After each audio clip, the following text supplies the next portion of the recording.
संतप्त मानस शांत हों, जिनके गुणों के गान में बेवर्धमान महान जिन विचरे हमारे ध्यान में।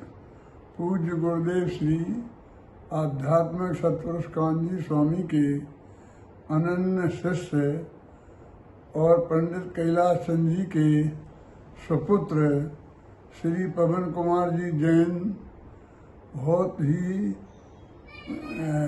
आध्यात्मिक रुचि वाले गृहस्थ थे। पूज्य कांजी स्वामी के वे अनन्य अनुयायी थे और उनके द्वारा जो तत्व ज्ञान का प्रचार प्रसार सारे देश विदेश में हुआ है, उसके प्रचार प्रसार करने में उनका महत्वपूर्ण योगदान था।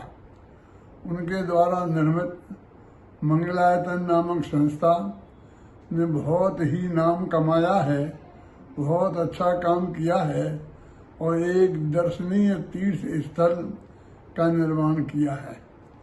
उन्होंने देश में तो हर जगह होने वाले पंच कल्याणक आदि कार्यों में महत्वपूर्ण योगदान दिया ही है, लेकिन विदेश में जो मुमुक्षु समाज के द्वारा 3 पंच कल्याणक हुए हैं, एक लंदन में, एक अमेरिका में फिनिक्स में और तीसरा कनाडा में टोरंटो में। ये तीनों पंच कल्याणक में जिनमें भी उपस्थित रहे उनमें और जिनमें भी उपस्थित नहीं भी रह पाए उनमें उनका बहुत महत्वपूर्ण योगदान था। उन तीनों पंच कल्याणक में उनने पंडित टोडरमल स्मारक भवन को भी शामिल किया। मंगलायतन और टोडरमल स्मारक भवन ट्रस्ट, इन दोनों ने मिलकर ये पंच कल्याणक कराए और उन्होंने मुझे तीनों में शामिल रखा।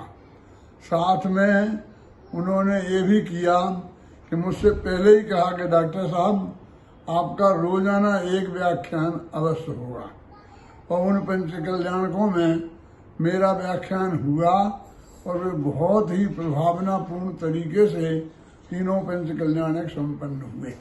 तो इस तरह उन्होंने देश में और विदेश में मंगलायतन में भी 2 पंच कल्याणक किए, एक यूनिवर्सिटी में और एक उसके पहले मंगलायतन तीर्थ धाम में। उसमें भी दोनों में मैं मौजूद था और इनका प्रचार हमेशा बहुत अच्छा रहा। पंडित टोडरमल स्मारक ट्रस्ट के साथ मिलकर उन्होंने हमेशा काम किया। मंगलायतन में भी जो काम किया उसमें भी पंडित टोडरमल स्मारक ट्रस्ट की पूरी सहयोग सहमति उन्होंने प्राप्त की और तत्व ज्ञान तत्व चर्चा के संदर्भ में भी अनेक प्रकार से हमसे संपर्क बनाए रखा। जब यूनिवर्सिटी की स्थापना की तब उसमें जो जैन चेयर बनाई उसमें भी मुझे उन्होंने डीन बनाया। सारा कोर्स मैंने बना के लिख के तैयार करके दिया और उन्होंने मंगलायतन विश्वविद्यालय से मुझे डीलिट की उपाधि प्रदान की। इस तरह उन्होंने पूज्य गुरुदेव श्री कांजी स्वामी के द्वारा प्रचारित आध्यात्मिक प्रचार प्रसार में महत्वपूर्ण योगदान दिया है।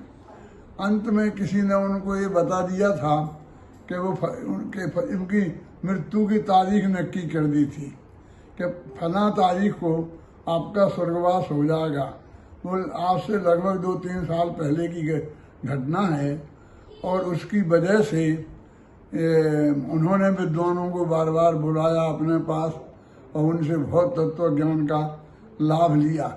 मुझे भी बुलाया, 2-3 दफ़े मैं भी गया और मैंने भी उनको पूरी तरीके से संबोधित किया, समझाया और तत्व की गहरी बातें बताई। एक दफ़े तो मैंने उन्हें रहस्यपूर्ण चिट्ठी के आधार से आत्मा का अनुभव कैसे होता है ये बात समझाई तो उनके हृदय में बहुत गहराई से जमी और वो बहुत प्रसन्न हुए।